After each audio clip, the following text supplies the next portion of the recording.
ang hirap paniwalaan na yung mga taong tinulungan niya, ang hirap tingnan, ang hirap makita, kahit maisip na yung mga taong tinulungan niya, not just once, twice, but so many times. Yung pa yung mga tao na hindi mo inaasahan na magtatraidor sa kanya. Anyways, this is just my opinion, but it's already shown everywhere how how he was maltreated by these people. He once helped all by his heart. Then makikita mo na ganun ang pagtrato. That was really maltreatment.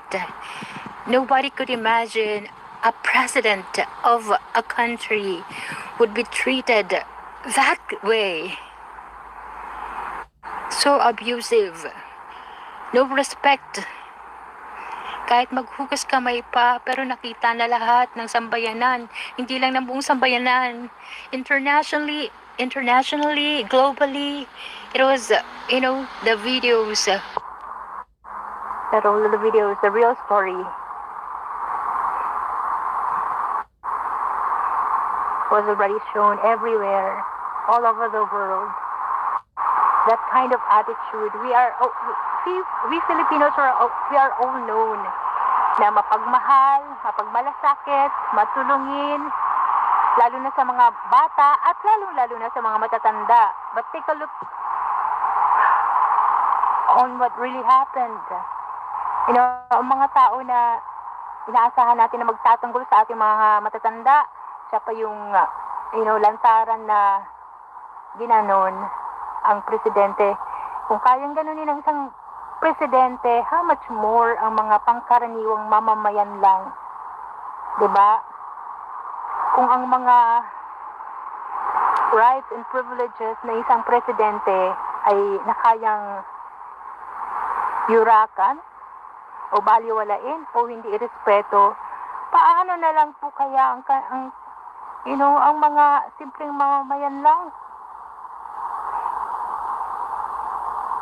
Nakakapag-isip, mapapaisip ka sa mga nakikita mo. Diba? Kaya siguro itong panahon na to parang ganun naakala mong spring season na, biglang umuulan ng snow. Para bang, ano ba nangyari? Parang nangyari sa ating bansa. Ano bang nangyari? Ba't nagkaganon? Napakabilis. Parang pinatay nila yung isang matanda. Pinaalis walang tsinelas. Hindi man lang inalala yung mga pangangailangan. May sakit, walang gamot. Para sa akin, nahihiya ako. Kasi, kilala tayo na hospitable, mabait, matulungin. Na-appreciate tayo ng mga foreigners having that,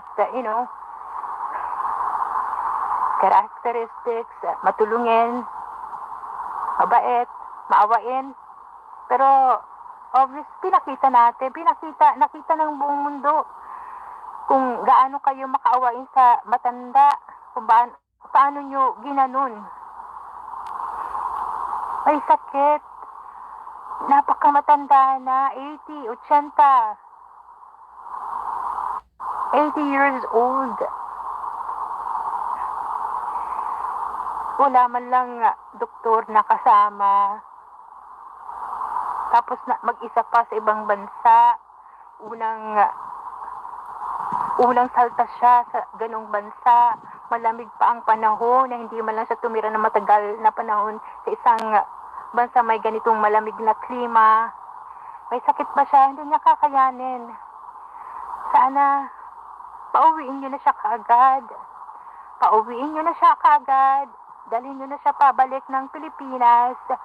Doon siya magpagamot kasama ng pamilya niya at bigyan niyo siya ng pagkakataon na magkaroon ng masayang yung nalalabing niyang panahon na matanda na siya, makasama niya ang kanyang mga mahal sa buhay, ma-enjoy niya ang pagiging matanda. Besides, nagsilbi siya sa atin, nagsilbi siya sa kanyang bansang Pilipinas, hayaan niyo siyang bumalik sa bansa niyang sinilangang Pilipinas at doon niya gugulin ang natitira niyang buhay. Dahil matandang-matanda na siya, may sakit na siya. Maawa naman kayo. Kung nagawa ninyo siyang dalhin doon ng ganun-ganon, madali din sa inyo na dalhin siya pabalik ng ganun-ganon din